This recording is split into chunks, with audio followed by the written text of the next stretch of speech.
Saya bertanya Budi terkait dengan masalah sistem cerna dan pernapasan. Jadi ada teman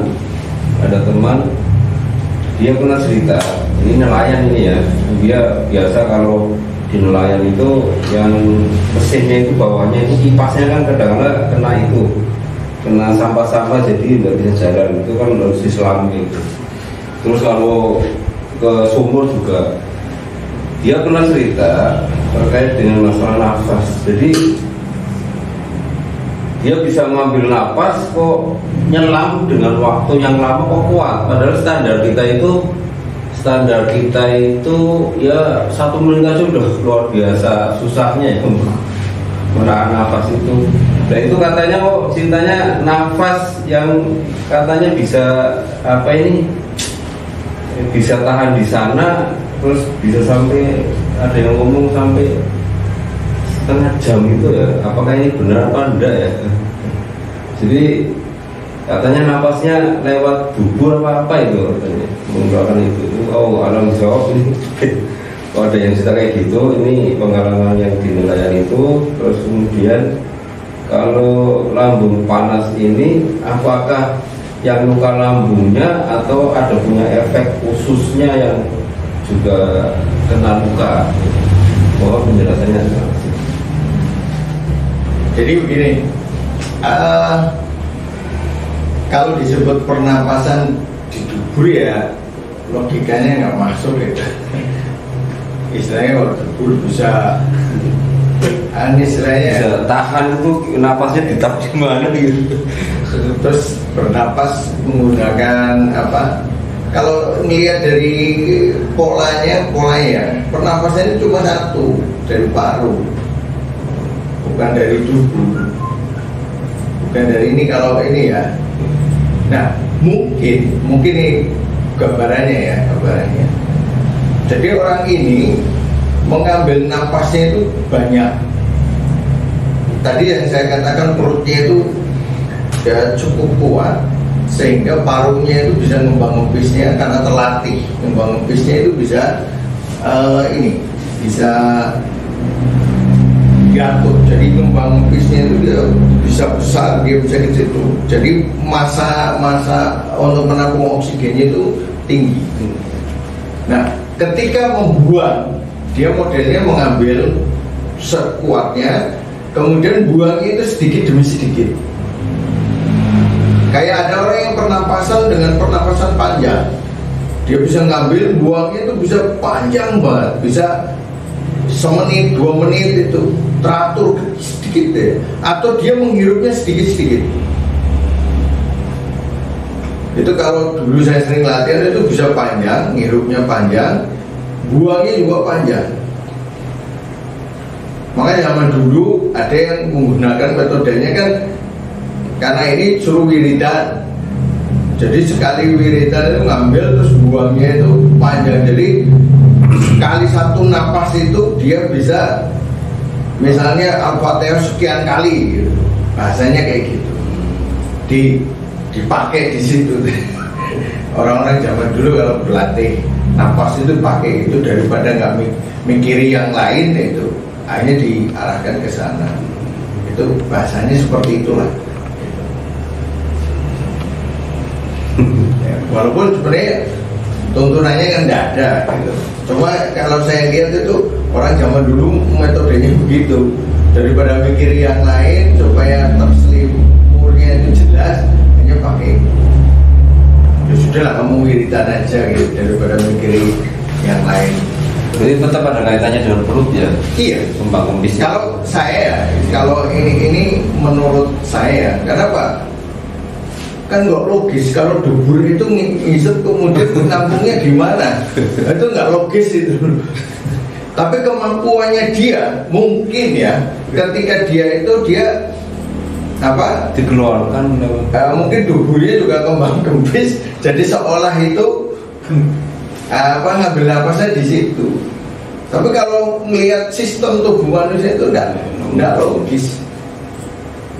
Tapi kalau dia ngambil banyak kemudian buangnya sedikit-sedikit diatur, itu sangat mungkin. Cuma tidak semua orang bisa.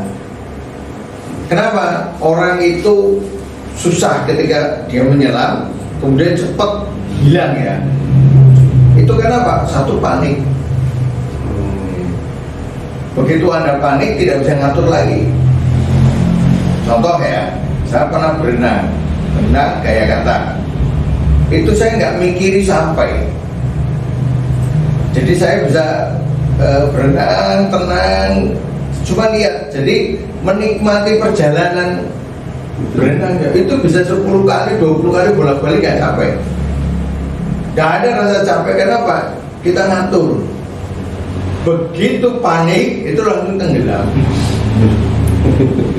Langsung gak bisa ngatur kan, itu tenggelam. Itu menunjukkan apa? Kepanikan itu punya pengaruh. Ini contoh lagi. Ini gambarannya masalah panik ya. Saya pernah dulu latihan pernapasan, coba begini aja nih. Kita tangan direntang, terus ini ngatuk, kemudian ini aja. Coba bisa nggak setengah jam?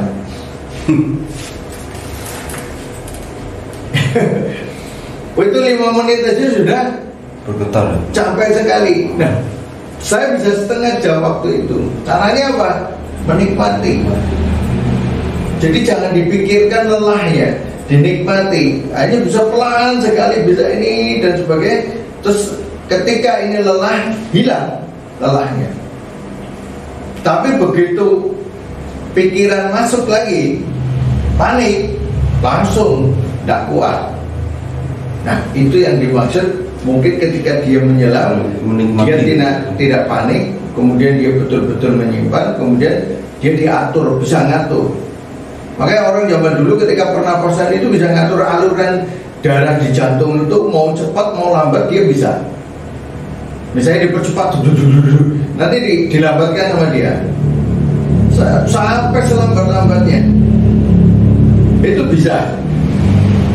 Maka ada orang zaman dulu itu dengan pernapasan bisa bunuh diri. Jadi bunuh dirinya itu menghancurkan jantungnya sendiri, dalam arti dia percepat, kemudian tekanannya dikuatkan aja, terjadi pendarahan. Berarti apa? Dia mengatur ini dengan pikirannya. Coba orang yang marah itu kemudian dia tahan, diatur, tenang, kamu tenang. Akhirnya jantungnya udah. Tapi ketika marah dia panik kok, wah kacau. Berarti makanya ini di sini ada orang yang latihan seperti itu dia menggunakan otaknya untuk memikirkan alurnya, maka itu yang berhasil. Dan ini nggak ada kaitannya dengan jin. Kenapa? Betul dengan logikanya dia saya pelan, ayo pelan, menenangkan. Nah itu susah banget, tidak semua. Gitu ya. Nah itu gambarannya seperti itu. Terus ada saluran ini enggak, kalau usus misalnya menahan kentut itu bisa malah ke atas anduk gitu loh. Itu bisa kalau dia gasnya itu masih di usus halus, bagian atas. Tapi kalau udah di usus besar nggak bisa. Dia harus melalui lagi kan usus halus. Terlalu panjang syaratnya. Biasanya kalau yang seperti itu, kalau dia nggak bisa, kan nyumbat, hanya sakitnya di perut, di tengah ini.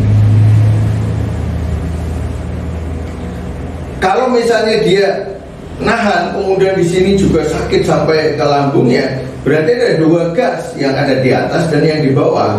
Ketika dia nahan di sini, gas yang ini yang keluar. Jadi bukan yang udah mau ke dubur, mau kentut, naik lagi sampai ke lambung itu kan terus gelegean, baunya kayak apa itu saya juga enggak. Itu sudah nggak bisa. Nanti bau beol ini, atopnya bau beol kan nggak ada sejarahnya. Terus tadi yang kedua Pak? Yang itu apa? Lambungnya panas itu sampai ke usus sudah lukanya. Ya, itu bisa masuk ke usus kan, ini kan satu jaringan, satu ruangan ke bawah. Tapi usus yang di bawah. Nanti kalau ini panas bisa aja sampai ke bawah, sampai pembuangan. Bisa. Merambat namanya. Merambat. Tetapi biasanya kalau lambungnya panas, ususnya tidak terlalu, kecuali darahnya jadi panas.